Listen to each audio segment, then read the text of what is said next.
बर्फ से ढका एक पहाड़ी जंगल था। दरख्तों पर बर्फ की मोटी तह जमी हुई थी और हर तरफ ठंडी हवा चल रही थी। उसी जंगल में एक नरम दिल पांडा रहता था जिसका नाम पोनू था। एक दिन पोनू ने देखा कि सर्दी बहुत बढ़ गई है।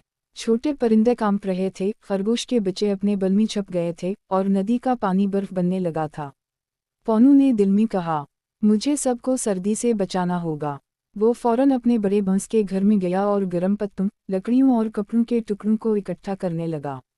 फिर इसने सबसे पहले परिंदों के घोंसलों के नीचे नरम पत्तों का बिस्तर बिछाया। फिर वो खरगोश के बल में गया और वहाँ एक छोटा सा कंबल रख दिया।